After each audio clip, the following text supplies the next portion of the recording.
కదండి మహాప్రభు. యామానే ఒక రకం ఉంది, మైడి చుట్టించినట్టు పట్టణం కదండి మహాప్రభు. అందులోని నదులు నాగములు పలువురు చాటుతో ప్రేరెళ్తున్నది.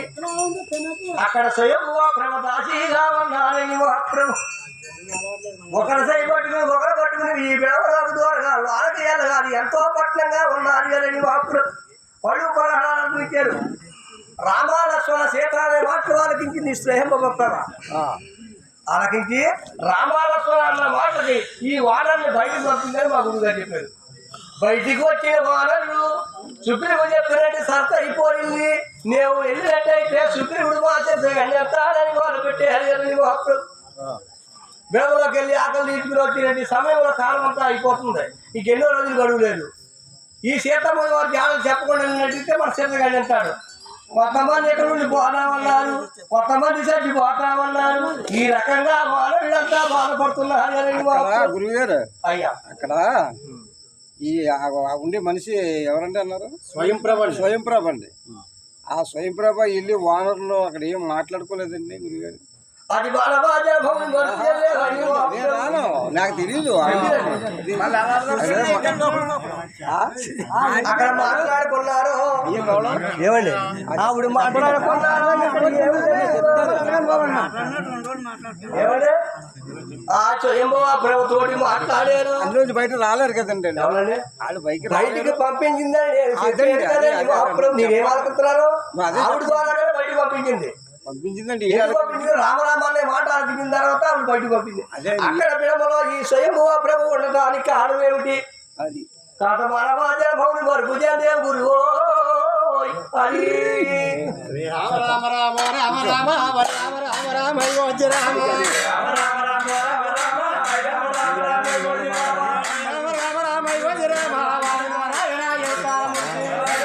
పాడండి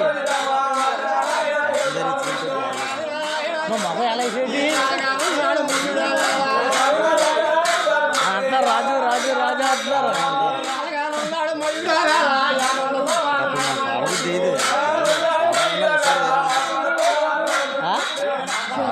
సరే ఉంటుంది.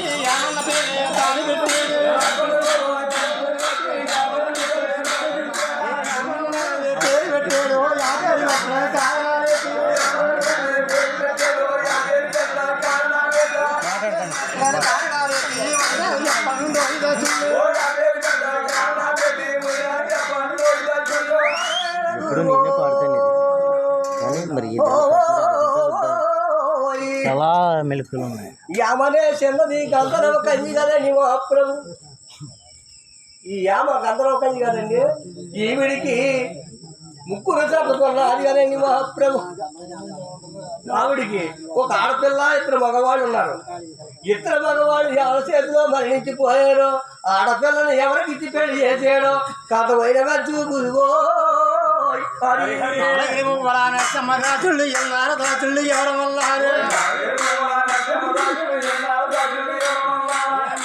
ఇద్దరు పోయిదా చుళ్ళు మాయావి దుళ్ళు అయ్యదా చుళ్ళు మాయావి దుళ్ళు పోయిదా చుళ్ళు వారి చేతిలో రంతమయ్యేరు. చేతిలో రంతమయ్యారు ఎన్నారదా చుళ్ళు ఎవరమల్లారు.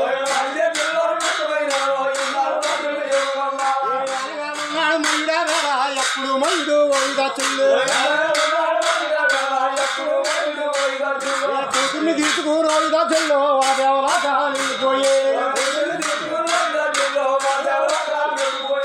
కూతురు అయితే చెల్లో మందు వేరంటారయ్యదా చెల్లు మగదని తీసుకురాయిదా చెల్లో వాదేవలా కాలిపోయే.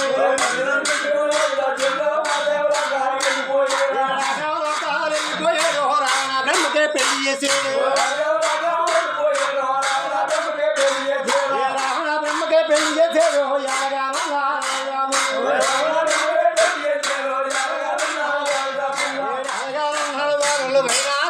తీసుకుని బయటకు వచ్చారు.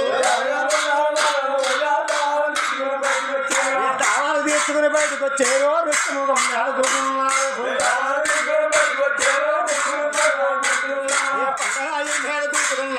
ఎక్కడ ప్రాణాలు ఇచ్చి పెడతారు.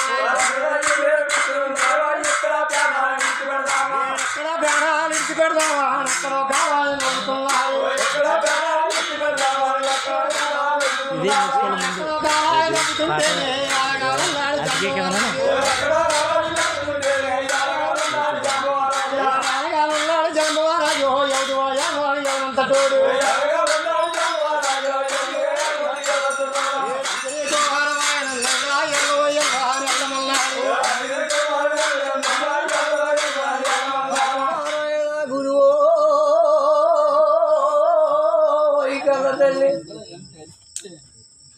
అంటే ఈ నాగాడ భారతం రెసిడెంట్ గురువులు ఉన్నారని మహాప్రభు బెడమలో జీవతి వాడైపోయింది ఇప్పుడు చెప్పినండి సరుకులు అయిపోయాయి ఎన్నో రోజుల్లో దగ్గర అయిపోయింది చేతాదేవి ఎక్కడ ఉందో బాబు లేదు కొంతమంది నగలు నెలకుండా ఉండిపోదామన్నారు కొంతమంది చచ్చిపోతామన్నారని మహాప్రభు రామ సీత దశరథ మహారాజు కోడలనే మాట సంపదనే పచ్చి ఆలకించిందండి మహాప్రభు నేను చెప్పడంతో మీద ఉన్న సంపదనే పచ్చి ఆలకించి దశరథ మహారాజు అంటున్నారు దశరథ మహారాజు కొడుకు రాముడు అంటున్నారు రాముడు భార్య సీత అంటున్నారు అని చెప్పి నాయన వానరులారా నన్ను కిందకి నెప్పమంటున్నాడు కదండి మహాప్రభు ఆ గింజ పర్వతాన్ని ఈ సంపదనే పచ్చి ఎత్తుకుండిపోయిందో గతమైన వెచ్చు గురుగోయ్ నాలుగు బొమ్మల నరసమ్మ దాసుళ్ళు ఎవరు దాసుళ్ళు ఎవరు మళ్ళా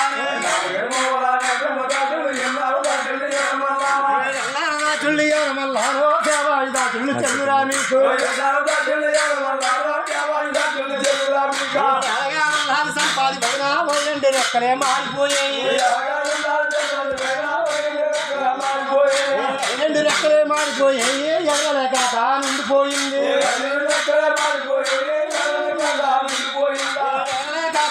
పోయింది చుళ్ళు ఎవడం వల్ల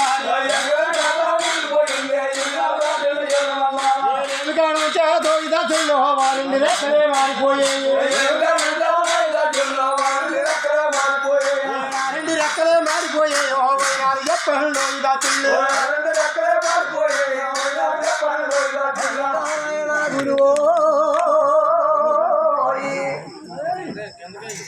ఈ సపతనే పచ్చికి రెక్కలు వాడుకోవడానికి కారణం ఏమిటంటే తన తమ్ముడు జటాయువు సంపత్తి పంచి తెచ్చుకున్నాయని మహాప్రభు